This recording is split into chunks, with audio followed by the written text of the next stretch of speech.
Gotcha.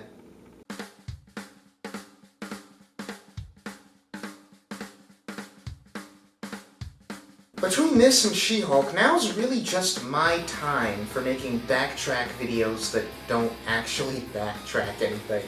One day, I'll find a way to talk about this movie without a clickbait title and thumbnail made to look like I hate it. But it is not this day! You know, sometimes I wish I did hate this movie. Having the popular opinion would at least be less demoralizing. Really though, I don't want this to be a whole lengthy, comprehensive thing.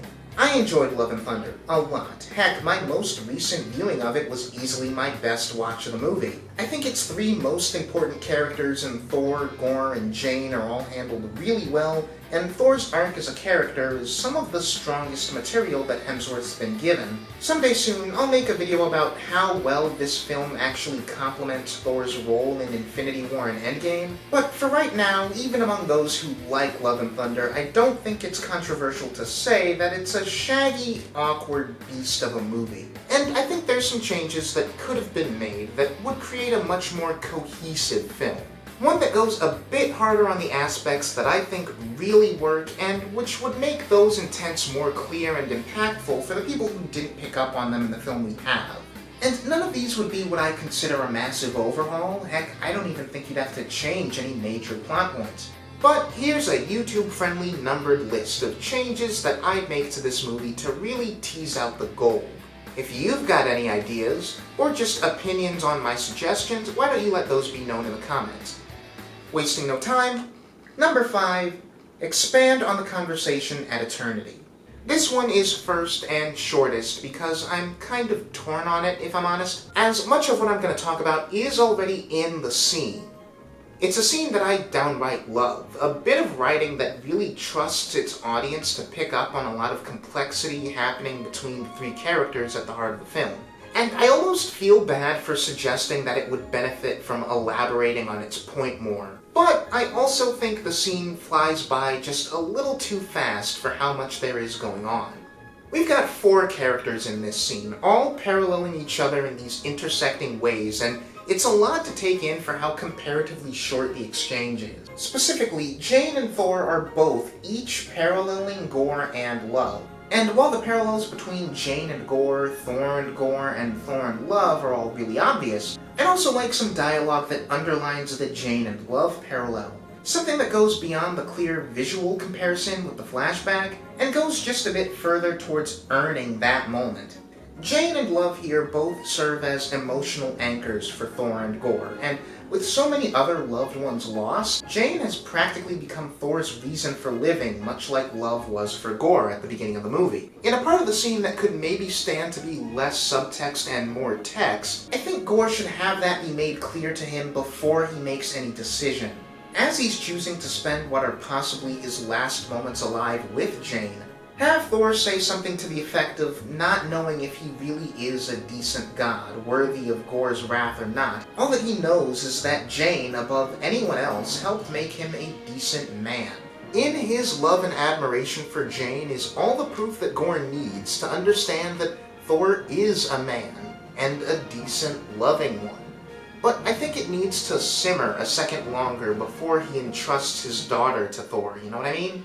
Maybe a good tweak would be having Jane's line to Thor about keeping his heart open happen just a bit earlier in the scene. Have Gorr respond to that line, have him respond to Thor's response, and see that Thor means it. Have Gorr see this god in the same position that he started the film in, only this time Thor won't let the loss of love lead to a buried, uncaring, closed-off capacity to love further. Again, I think that idea is in the scene as it currently exists, but if we just let it breathe a bit more, then it would feel that tiny bit more natural when Gorr himself immediately draws that parallel and is so profoundly affected by it. Rewinding a ways in the film to number 4, I'd retool Omnipotence City. Now we're getting into the more substantive and arguably necessary changes. I think one of the movie's bigger mistakes is relegating all of the non-Thor gods in the story to basically one extended sequence, where we don't really use that sequence to analyze the situation and how it reflects on our main characters. Having Zeus alone serve as the mouthpiece for the gods is fine, I guess, but having the literal creator gods of your universe all holed up in one place, and not using that as a means to reveal something meaningful about your main characters, is an insane missed opportunity. The introduction of Omnipotent City as a place that just exists out there in space, which Thor could conceivably visit whenever, is one of those silly little things that I'm willing to let slide. This movie is basically operating on the same emotional logic as a fairy tale or a kid playing with action figures. But even having said that, we should not be treating this like a pithy little side quest excursion when we could be exploring how Jane reacts to the very existence of this place as a woman of science, or how Valkyrie feels about being surrounded by gods even more deserving of her ire than Odin ever was, or really digging into how Thor feels, not only realizing that he stands alone as a god who genuinely cares about mortals, but also realizing how dangerously close he was to becoming something like Zeus at the beginning of this movie. I'm sure there's even ways that you could explore all of that while still playing largely for comedy, but the way it's handled here is just too shallow. I think you can do a bit more to earn Valkyrie's despair after the ending of this sequence. Maybe show the audience her confrontation with the emotion gods and have her spend this whole dialogue scene visibly stewing in a rage. Giving credit where it's due to the scene as it currently exists, I do like that she's already the one of the group most eager to just take down Zeus and steal his thunderbolt. But maybe there can be a conversation between her and Thor, either before or after the fight, about how Valkyrie never really believed in the plan to build a god army in the first place. Solidify Val's place in the central emotional dynamic of the film by having her be almost as cynical about the gods as Gorr is. That's already there a little bit, but we really need to bring it out in the dialogue. Speak of the devil, changing this setup would also add even more weight to the conversation in the Shadow Realm. Thor, Jane, and especially Valkyrie have all the reason in the world to be exactly as disillusioned with the gods as Gorr is.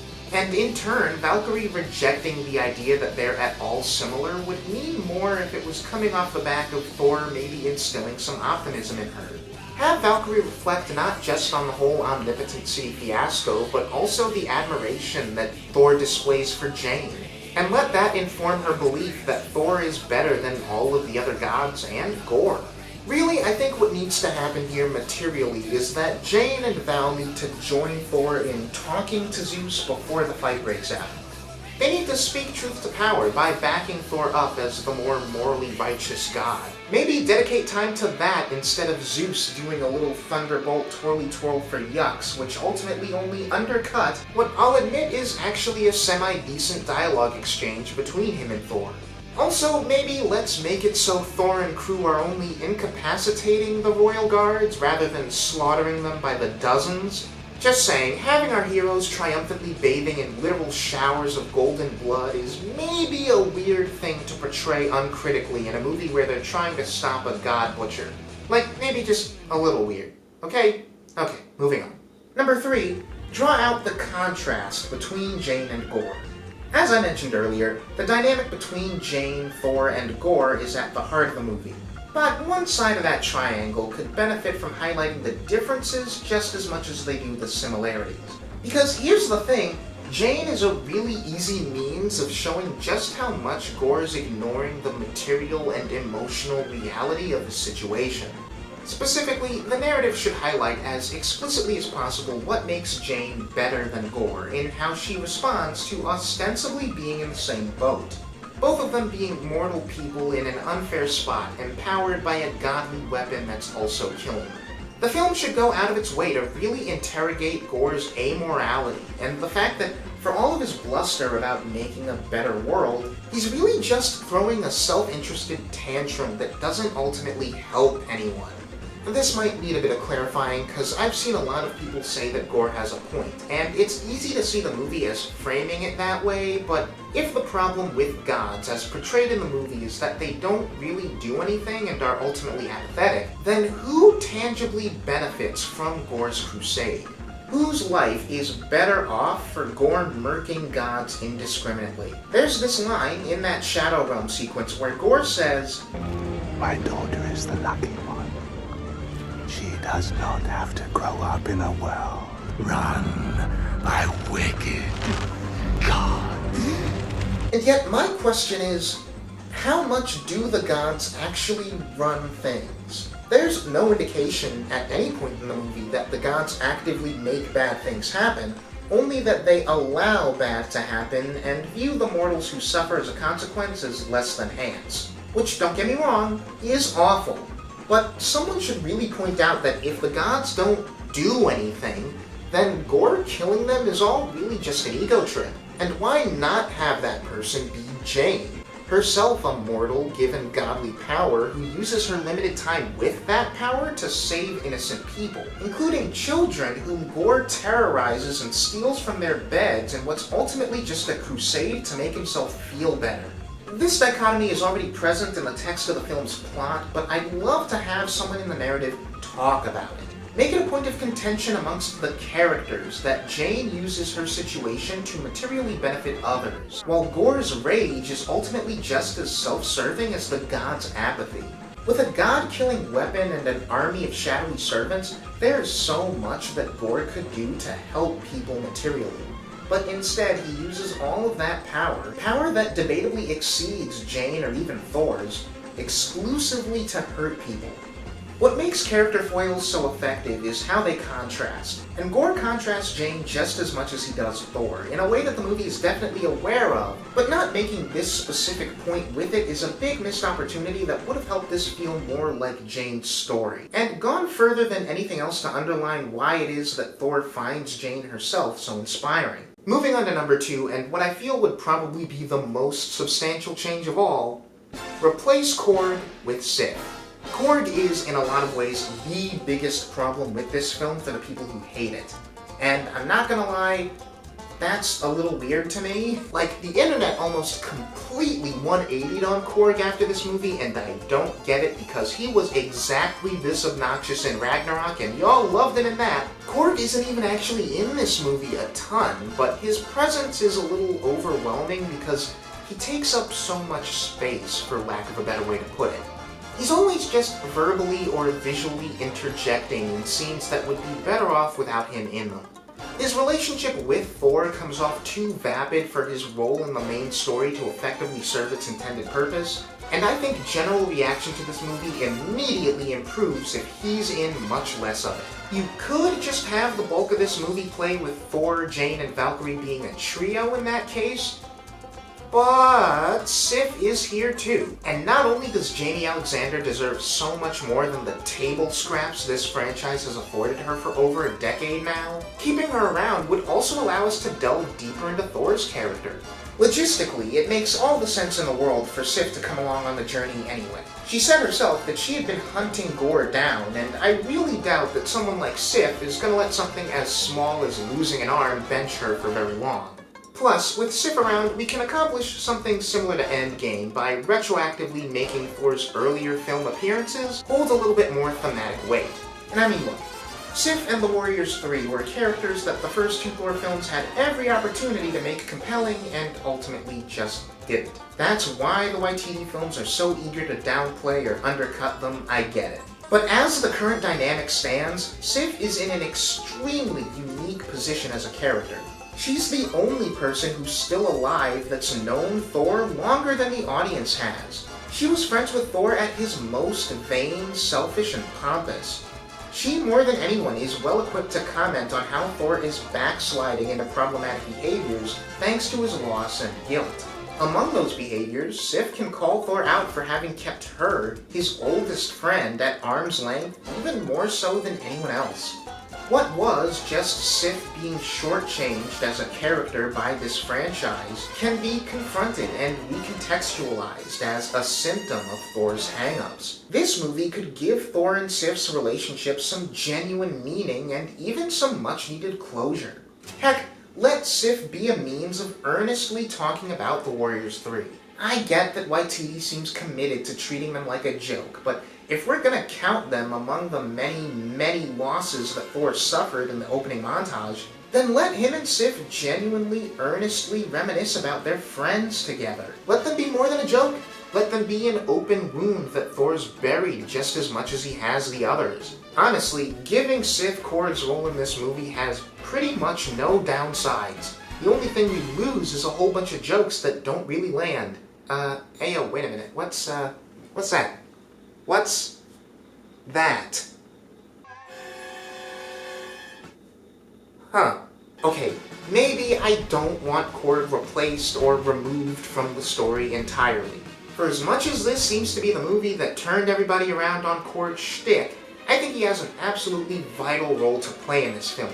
And his presence in it is part of the reason I think it works at all and could work even better. How do I mean?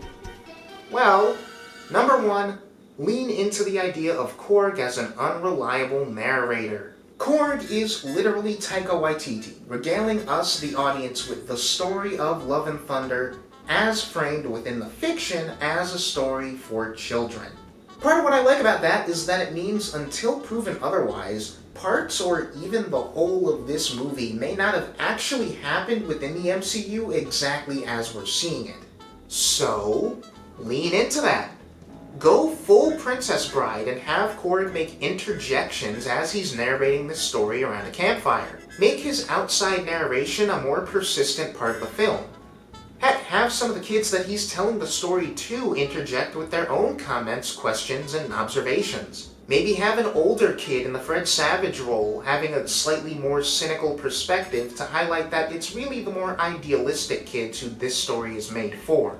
Plus, if Korg is for all intents and purposes the voice of the narrative, dictating the tone of the story throughout, then even the people who find him obnoxious at least can't call him useless. I've said it already, Thor Love and Thunder is operating on fairy tale rules. I think if the movie worked even a little harder to explicitly frame itself as such, then if nothing else, people would have to give it kudos for a pretty ballsy and unique storytelling choice.